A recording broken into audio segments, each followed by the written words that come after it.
So, the biggest news of the year happened less than 24 hours ago.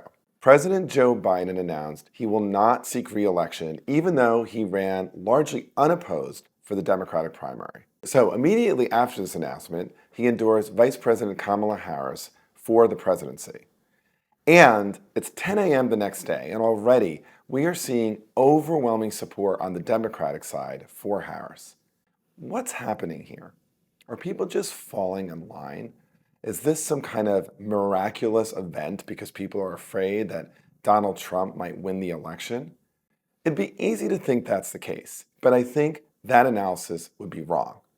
I think what we're seeing right now is the culmination of a multi-week, brilliant negotiation strategy. I want you to stay tuned because I'm going to describe to you the intentional steps that have happened since late June and President Biden's disastrous performance in the presidential debate. And you'll understand why the support for Harris isn't luck, it isn't fear, it's brilliant negotiation. I'm Bob Bordone. I'm a senior fellow at Harvard Law School. I'm the founder and principal of the Cambridge Negotiation Institute, and I've been teaching and writing about negotiation for more than 2 decades.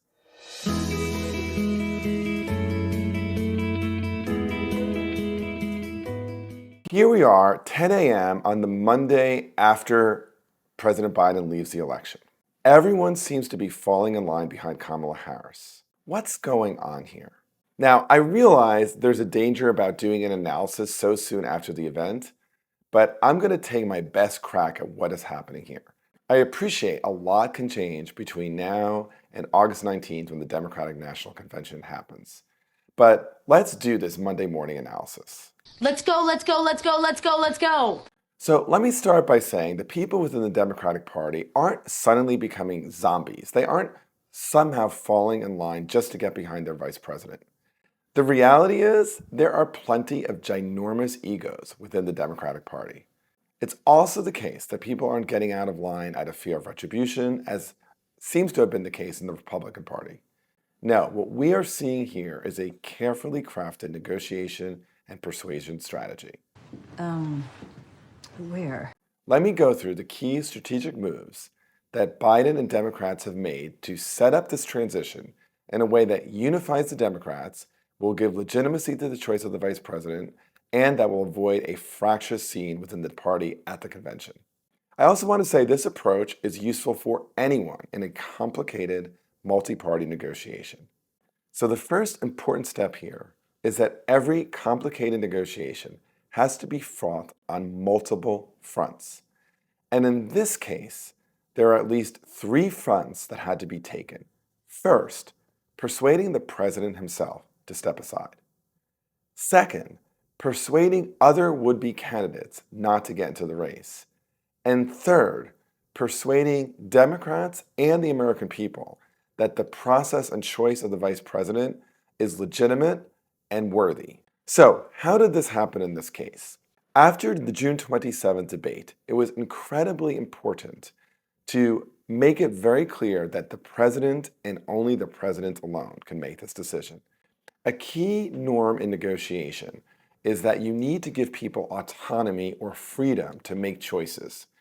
One way to negotiate is to force someone's hand, but that approach almost always backfires, and it particularly backfires when the person whose hand you're trying to force is actually the most powerful in the room.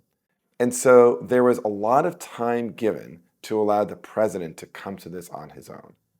Secondly, is persuading other would-be candidates that if the president steps aside, they should not throw their hat in the ring. And so what you saw over a period of time is key surrogates within the Democratic Party starting to talk about Kamala Harris, her accomplishments, her skills. Frankly, about a month ago, many people thought there's no way Vice President Harris could be the nominee. But by seating people within the media, putting them on shows like CBS Mornings or CNN or MSNBC, you start to change the perception, and many candidates start to think, she is presumptive, I don't want to break the unity, I should get in line with her. Now, the third important front, though, is you need to persuade other Democrats, and you need to persuade the public more at large that this is not a coronation. And as we are speaking now, that process is in place. I'll say a little bit more about that in a moment. The second key negotiation move that happened is to really understand what is the rule of decision. That is, who is the decision maker and how do you influence that person's choice? And in this case, the decision maker was Joe Biden. One way to handle this would be to embarrass him, would be to, in some sense, say, you're a disappointment and a disgrace if you don't say yes and get out of the way. My own view is from a negotiation perspective, this would have backfired. And in fact, there were some people taking that approach. But I think the dominant approach, the approach that was taken by party leadership, underscored a key negotiation lesson, which is that once you identify who the decision maker is, you have to make sure that person has a positive role. And so the framing here was you, Joe Biden, can be the hero you have always been. You, Joe Biden, can be the patriot. You, Joe Biden, can be the opposite of your nemesis, Donald Trump. You can make the generous, the self-sacrificing choice and go down in the history books as the person who stepped aside in a way that saved his country. In fact, some analogies were even made to the decision by Pope Benedict to step aside when he was becoming unable to do the role so that someone more able can do the role. The lesson here, understand the decision maker and give that person a positive role in the decision. Now you know. So as you think about this strategy of giving the decision maker a positive role, it's also understanding what does success look like from their perspective. Now, of course, if you are a first-term president with a big agenda, success looks like getting a second term to finish the job. But perhaps even deeper is success being seen as a patriot and being seen as keeping your nemesis from reassuming the presidency. And in this sense, I think the Democrats were highly successful. Part of the reason why we know this was a strategy and not random is that within minutes of President Biden's statement, on a summer afternoon in the middle of July, on a Sunday, you had press statements coming from major Democrats calling the president a hero, a patriot, and thanking him for defending freedom.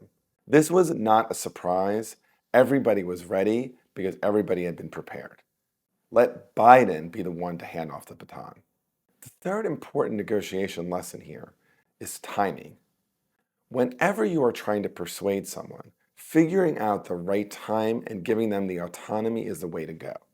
In fact, the decision of Biden to make this announcement on the Sunday after the Republican National Convention is a way to change the news cycle, but it's done early enough to give the Democrats a full month to get their house in order for their own national convention. So as we sit here on Monday morning, there's a fourth important part of the strategy that has partially been played out, but that is still playing out. And that is to avoid possible spoilers. Because it is the case that Kamala Harris, at least as I sit here right now, is not the nominee of the Democratic Party. And in fact, there has not been a process to select her. So what are some of the key moves that clearly came from the Democrats to try to avoid possible spoilers? Number one move was immediately after the president throws his support to the vice president, you have announcements from some key people who might be seen as contenders who immediately back the vice president. People like California Governor Newsom, people like Michigan Governor Whitmer, who says, I am not going to run. People like Transportation Secretary Pete Buttigieg. That's number one. Number two is you have an endorsement from both former President Clinton and former Secretary of State Hillary Clinton, but you have key high-profile Democrats not endorsing Kamala, but instead calling for a process. President Obama and Nancy Pelosi call for a process. The Monday morning after this announcement, a key Democrat who is seen as a possible spoiler, Joe Manchin, goes on morning shows and says, I am not going to run, but I want to see a process. All of this, in my mind, is again not random. It's a way of saying we want to have a process that feels legitimate, that is persuasive to the American people, and also keeps those who might fight her out of the race. Let me recap some negotiation lessons from the events of the last 24 hours. First, any complicated negotiation should have a multi-front approach.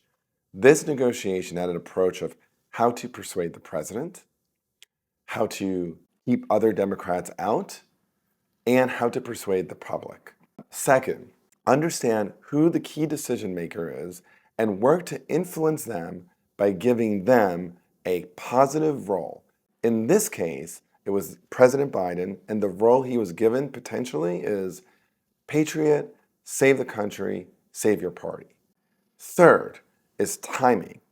It could have been very, very persuasive to try to just get the president out as soon as possible on June 27th. That would have been a mistake. Instead, giving him the time to come to the decision, giving the country the time to get used to the idea of Kamala Harris, and also doing this the weekend after the Republican National Convention sets things up perfectly for the 1 month between now and the start of the Democratic National Convention. And lastly is managing stakeholders who might be spoilers. And in this case, spoilers would be Democrats with big egos who might want to challenge the vice president. And the party so far, as of Monday morning, has done very well to keep any possible challengers to the vice president from running. So obviously the events of the last 24 hours are rife for all sorts of opinions. I'd love to hear your thoughts on what's gone down from a negotiation perspective. Please put them into the comments. And before you go, please be sure to subscribe to my channel, like this video, and ring the bell so you never miss new content. I'm Bob Bordone. Thanks for watching. Okay, it's not difficult to keep watching. Click, click.